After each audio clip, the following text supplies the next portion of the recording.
Hi folks, Dr. Jim Gishwin here, PhD and retired intelligence analyst.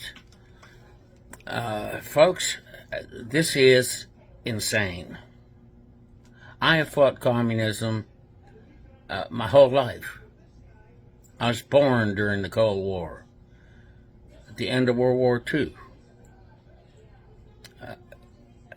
I could not believe it when I saw, under the Obama administration, the CIA director, who had actually voted for Gus Hall, a communist candidate, an avowed communist, in charge of the CIA. That was the beginning of the end, as far as I was concerned. Okay, now we have two communists running on the Democratic ticket, and they're not Democrats. Okay, so you fellow Democrats out there, these are not your Democrats. Okay, these people are actual Marxist communists. Okay, and don't let Kamala Harris, chameleon, scare you. Okay, when she is exposed, I don't think the American people are going to put up with this stuff. I don't see how the people of Minnesota have put up with communist and Manchurian candidate Tim, okay, Tampon Tim, up there in Minnesota. Unbelievable. The world has turned topsy-turvy as far as I'm concerned. This is the end of the American Republic if we let two communists sit there and get in. And you know as well as I do that she is just another shill for Obama. Obama was too astute, politically astute, to sit there and press the envelope like he wanted to. So he got Alzheimer Joe up there to sit there and do what he wanted and take the heat for everything he wanted to do. Because all these same people are in office. All these same people are running the State Department, the intelligence, the justice, the whole 9 yards. Those are all Obama's people. And if you can't see that, something is wrong with your cognitive thinking. Okay? You got a mush head if you can't see that. Even a high school kid in high school can see that. And yes, I play on that little clip where Obama sits there and says, wouldn't it be nice if I could sit in my basement and sit there and have someone speak the words for me with a little ear thing in. Okay? I played that for them. People do not remember what Kamala Harris has said in the past. ICE is the same as the Ku Klux Klan. Horrible things. Defund the police. And now she's sitting there stealing all of Trump's campaign promises, which she will not do. And why hasn't she done them already? She's already been in charge. Now, she's not going to close the border. She's not going to sit there and defend. She was the one that was sitting there bailing people out while Minneapolis and other cities were burning. Okay? Perfect combination. Tim Walz and Kamala Chameleon. Okay? He was locking them up when he was forced to lock them up, and she was bailing them out up in Minneapolis while the whole city burned. It was kind of like Nero fiddling while Rome burned. This is where we are in the American Republic. Remember, I've told you as a historian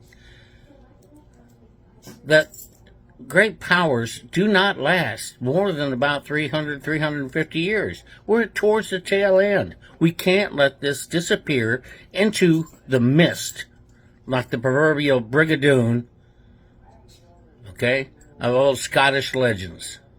We cannot let this happen. Get out there and vote. It's got to be a vote too big to rig. You know they're going to pull some crap. At the end, they're already trying to get illegal immigrants to vote.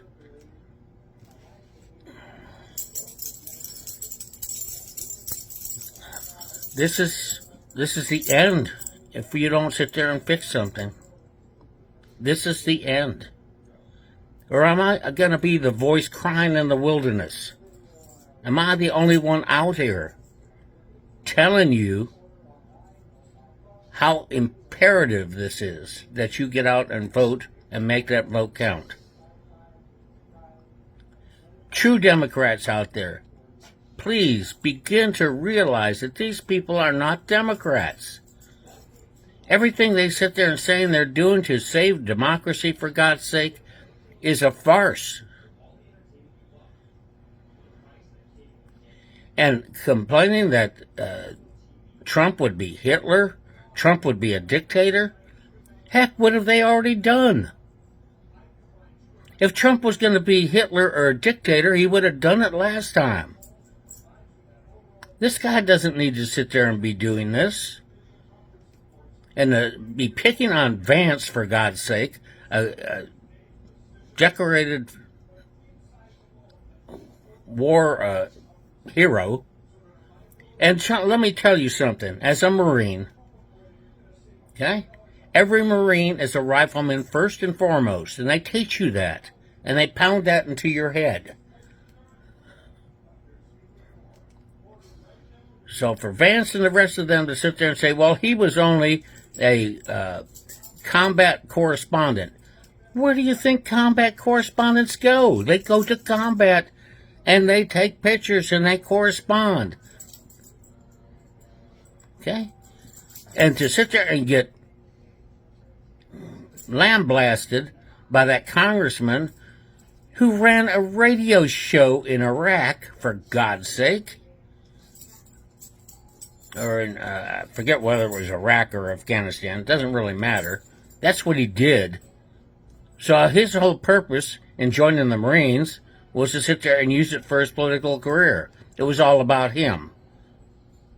It wasn't about all the other values that Marines hold. And you fellow Marines know what I'm talking about. And you've seen that kind before. You remember during Vietnam, the colonels and stuff that came through Vietnam for their 30-day requirement just so they could get the daggone ribbon. And we'd sit there and form a little office for them and sit there and say, sit over here and make plans. That's what they did in 1st Marine Air Wing. I know they might have done the same thing in 1st Mardiv. Well, folks, we are in desperate times. If this vote doesn't come out and we sit there and turn things around, there is no longer a United States. That is it. And let me tell you something. I don't think these people that are in power right now will go quietly into the night. They're not going to release power. And I sit there and anticipate that there'll be some tomfoolery, there'll be some violence. There will be violence. There will be blood. There will be blood, there will be violence. And I got violence down here between two dogs trying to get attention. That's exactly what's happening now with our politicians. They're all sitting there vying for attention. Anything that'll make a good soundbite right now. And Kamala Harris, all these promises, and to control groceries. To control groceries. You know what that did in Maduro's time down in Venezuela? The minute they did that, the inflation went sky high. And that's the same thing Castro did, and shortages and the inflation went sky high. And it was the same thing that happened when the Bolsheviks took over, and also later on when the USSR failed and went bankrupt. Okay, the last thing they did was put on price controls, and the inflation and the shortages just got worse. So Trump is right. That has never worked. Price controls on food has never worked. And it's not the greedy, daggone grocery store owners. They only get about a 2%, I think it's 2.2% profit margin. So you're picking on the wrong people. You're picking on the wrong people. And after taxes, I think it's a 1.7% profit margin. And they have to sit there and deal with deliveries of rotten vegetables and rotten fruit too, and sit there and deny them at the thing. In fact, in restaurants, that's where your head chef makes their money, at the loading dock, to make sure they're getting the right food and good food. Because these distributors, they will sit there and try and slip you in a case of half-rotten tomatoes. Trust me, I've been there, I know it. You always have to check on that loading dock. That's where the head chef makes his moolah. Okay, makes his profit. Because in the food industry, in the restaurant industry, profit margins are not that great either. Nickel and dime. Okay? And let's talk about gas stations. Do you realize that most of what you're paying is taxes from the federal, state, county, city? Okay. If everyone declared a tax holiday on gas, you'd probably be paying $1 a gallon. And that is a fact, folks. And I sat there and had to sit there and receive deliveries of gasoline, and seen with my boss had to sit there and pay for it, and then he sits there and puts up a sign saying 1 or 2 cents more. So he's only making about 1 or 2 cents per gallon. If that.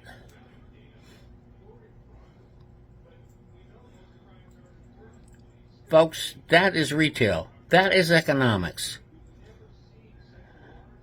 And she is not going to sit there and do a tax cut.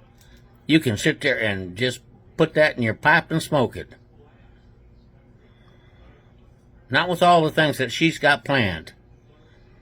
And price controls on food is the most communist thing that has ever been attempted.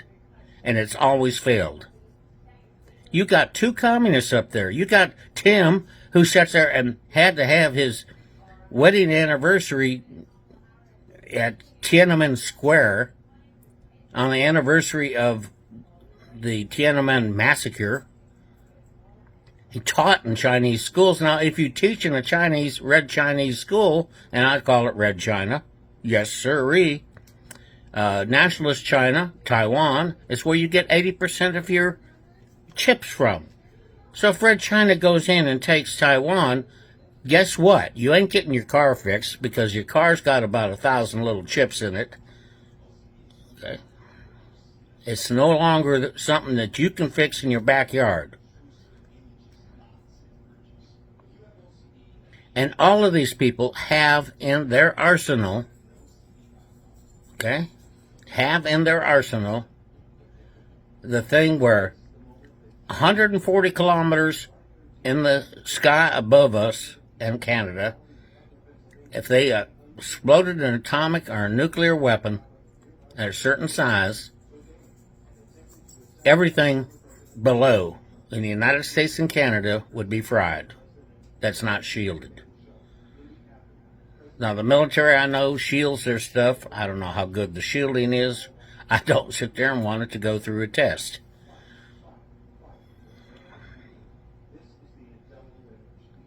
So, people, we're in dire straits. And if you don't think that Iran isn't sitting there backing off because they don't want to get the United States upset when Trump comes in, think again. It's either that or what they're doing is they want a coordinated attack. They want a massive terrorist attack here in the United States at the same time, because we're the great Satan and Israel's the little Satan. Okay? So they want to sit there and do a coordinated attack with Hezbollah, the Houthi rebels, and United States. And they have the cells already in that have come right across the border. In fact, we just let 100 terrorists in, and then we found out afterwards, how's our vetting process? What is this vetting stuff? They're not vetting. We're finding out after the fact, after we released them. For God's sake, that these people are terrorists? We're still hunting about 150, 200 down. That is, if the FBI has sat there and stopped chasing school board members and American Catholics.